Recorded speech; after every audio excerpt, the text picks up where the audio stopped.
Good morning everyone. Now our next example is example number 3 of wrenches. देखो क्या है, wrenches of the same pitch P act along the edges of a regular tetrahedron A B C D. कि आपके पास same pitch P की wrenches हैं जो कि tetrahedron के जो रेगुलर टेट्राहेड्रन होता है उसके एजेस के अलॉन्ग एक्ट कर रहे हैं. ऑफ साइड जिसकी साइड क्या है ए है. If the intensities of the wrenches along A B D C are the same, कि जो इंटेंसिटीज हैं मीन्स जो फोर्सेस हैं along A B and D C, pitches तो सबके अलॉन्ग सेम है और जो इंटेंसिटी है ए बी और डी सी के अलॉन्ग वो भी क्या है, सेम है. और बी सी और डी ए के अलॉन्ग है जो वो भी सेम है और डी बी और सी ए के अलॉन्ग है वो भी क्या है, सेम है. तो अब हम बात करते हैं कि टेट्राहेड्रन की शेप क्या होती है. बेस क्या होता है आपका, रेगुलर टेट्राहेड्रन है तो बेस इक्विलेटरल ट्रायंगल होगा. इस तरह से एक पॉइंट जो है स्पेस में होगा यहाँ पर, तो वो किस तरह से शो करेगा, दिस और यहाँ से आपके पास क्या आएगा, ये एक एज आएगी. इस तरह से आपके पास ये टेट्राहेड्रन बनेगा. Okay, consist of triangles. अब देखो इसकी एजेस हमें क्या दी हुई हैं, ए जो ये पॉइंट डी है ये बाहर की तरफ है, ऊपर की तरफ उठा हुआ है, स्पेस में है. तो यहाँ से इस स्पेस से ये पॉइंट यहाँ ऐसे जा रहा है, ये लाइन ऐसे, ये एज ऐसे जा रही है और ये एज ऐसे जा रही है. अब हम बात करते हैं ए बी और डी सी की. अगर मैं ए बी के लॉन्ग जो इंटेंसिटी लेती हूँ वो आर लेती हूँ, तो आपके पास जो फोर्स हो गया आर हो गया, मोमेंट क्या हो जाएगा, आर इंटू पिच क्या है पी, तो वी गेट आर पी. और ये जो ए बी के लॉन्ग है सेम डी सी के लॉन्ग है, तो डी सी क्या है, ये है डी सी, इसके अपोजिट ये डी सी, इसके लॉन्ग भी सेम जाएगा. अगेन बी सी और डी ए, बी सी के लॉन्ग अगर मैंने पी फोर्स लिया है, फोर्स की इंटेंसिटी पी ली है, तो आपके पास मोमेंट क्या हो जाएगा, P into P, that is P force, और स्मॉल p क्या आपके पास पिच है. और इस अगर बी सी के लॉन्ग P इंटेंसिटी है तो ए डी के लॉन्ग भी क्या होगी, डी ए के लॉन्ग भी क्या होगी, P होगी, और ये मोमेंट क्या होगा, P इंटू पी होगा. Similarly D B into C, D B and C A, D B के लॉन्ग मैंने लिया है. देखो डी बी के लॉन्ग अगर मैं Q फोर्स लेती हूँ तो आपके पास जो मोमेंट बनेगा Q इंटू पी बनेगा, सेम जो आपका होगा सी ए के लॉन्ग होगा. अब हमें क्या शो करना है कि pitch of the equivalent range means resultant range की जो पिच होगी वो किसके इक्वल होगी, P प्लस ए बाय 2√2. हमें टेट्राहेड्रन की हर एक साइड क्या दी हुई है, ए दी हुई है, तो पिच ऑफ ईच रेंज क्या होगी, P होगी. एजेस बी सी और ए डी जो है वो राइट एंगल पे, हमारी जो ये एजेस होती है, ये ए डी जो है और ये बी सी है, ये राइट एंगल पे होगा. सिमिलरली ये बी डी और ए सी राइट एंगल पे होगा. सिमिलरली सी डी और ए बी क्या होंगे, राइट एंगल पे होंगे. अगर मैं इन दो फोर्सेस का रिजल्टेंट फाइंड आउट करूँ, इन दो फोर्सेस का रिजल्टेंट फाइंड आउट करूँ, दो रेंचेस का रिजल्टेंट फाइंड आउट करूँ और इन दो रेंचेस का रिजल्टेंट फाइंड आउट करूँ, एज यू नो दैट हमने पढ़ा था कि जो आपके पास resultant of, we can find out the resultant of two wrenches, और resultant of two wrenches again a wrench, हमने ये आर्टिकल किया था. और उस केस में आपके पास जो रिजल्टेंट आया था, अगर R1 R2 दो रेंचेस की इंटेंसिटीज़ हैं तो उस केस में रिजल्टेंट रेंच की इंटेंसिटी R क्या होती है, R square is equal to R1 square plus R2 square plus 2R1 R2 cos theta.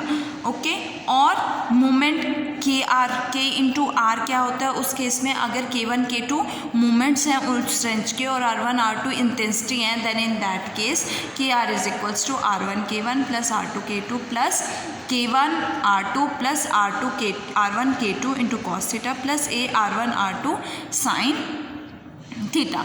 अब हमें क्या चाहिए, हमें हमारे पास सब कुछ है, R1 भी है, R2 भी है, उनके मोमेंट्स भी हैं. We need have to find out the value of a की वैल्यू फाइंड आउट करनी है. ए मीन्स जो शॉर्टेस्ट आपका डिस्टेंस होगा. तो जो मैंने शॉर्टेस्ट डिस्टेंस लिया है वो कहाँ से आएगा, जब हम ई और मतलब बी सी, सबसे पहले मैं जो रेंच की बात करती हूँ, जो मैं जिन दो रेंचेस का मुझे रिजल्टेंट फाइंड आउट करना है वो मैं ले लेती हूँ ए डी के अलॉन्ग, डी ए के अलॉन्ग एंड बी सी के अलॉन्ग. इन दोनों का रिजल्टेंट मीन्स इन दोनों के बीच में शॉर्टेस्ट डिस्टेंस फाइंड आउट करना है. इन दोनों के बीच में शॉर्टेस्ट डिस्टेंस फाइंड आउट कैसे होगा, इस ए डी का जो मिड पॉइंट होगा उसको मैंने एफ लेट किया है, BC का मिड पॉइंट E लेट किया। जब मैं इन दोनों को ज्वाइन करूँगी तो so we get the shortest distance between BC and DA। और ये देखो ये 3D में कैसे शो होगा, अगर आपके पास ये है ना, ये इस तरह से है, ये D पॉइंट है, तो इस पे इसके मिड पॉइंट और इसके मिड पॉइंट से परपेंडिकुलर ड्रॉ करोगे तो ये यहाँ से यहाँ तक आपके पास क्या बनेगा, EF बनेगा, इस तरह से परपेंडिकुलर होगा। अब ये आपके पास E पॉइंट है, ये आपके पास F पॉइंट है, ये A है। ओके, अब देखो यहाँ से कौन सा ट्राइंगल बनेगा, AFE। ये ट्राइंगल AFE, अगर मैं AFE की बात करूँ तो ये 90 डिग्री है, तो ये आपके पास E पॉइंट है, दैट इज़ ये E पॉइंट है। ओके, ये A पॉइंट हो गया, इस तरह से ज्वाइन करोगे, और ये F हो गया, और ये F जो है इस पे परपेंडिकुलर है तो ये 90 डिग्री एंगल बनाएगा, तो AFE क्या होगा, राइट एंगल ट्राइंगल बनेगा। So we can use Pythagoras theorem. Pythagoras theorem use करोगे तो आपके पास क्या आएगा, AF square plus FE square is equal to AE square, because AE जो ये लाइन है, दिस लाइन, ये क्या है, AE आपके पास हाइपोटेन्यूज है। ओके, अब AF जो है हमारे पास हाफ ऑफ AF जो है वो हाफ ऑफ A होगा, एच का हाफ होगा, क्योंकि हमने मिड पॉइंट पे लिया है तो A/2 होगा। AE now we have to find out the value of AE। तो मैं AE की वैल्यू किससे फाइंड आउट कर सकती हूँ, ABE ट्राइंगल से। बेस ट्राइंगल आपके पास क्या होता है, इक्विलेटरल, तो each angle is equals to 60 degree. हमें क्या फाइंड आउट करना है, तो AE अपॉन AB क्या होगा, that is perpendicular upon hypotenuse is equals to sin 60। sin 60 is equals to √3/2। AB as क्या दी हुई है आपको, A दी हुई है, सो वी गेट √3A/2 का whole square.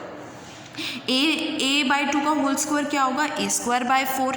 Left right hand side में लेके आओगे, आपके पास EF की वैल्यू, EF स्क्वायर की वैल्यू क्या आएगी, A²/2, एंड EF की वैल्यू क्या आएगी, A/√2। अब मैंने जो दो रेंचेस लिए हैं that is along DA and BC, we have to find out the resultant wrench of these two wrenches. तो रिजल्टेंट रेंज का फॉर्मूला क्या होगा, R²। मैंने बताया हम resultant of two wrenches is again a wrench जो हमने फाइंड आउट भी किया है आर्टिकल में। तो यहाँ से R² is equals to R1² plus R2² plus 2R1 R2 cos theta.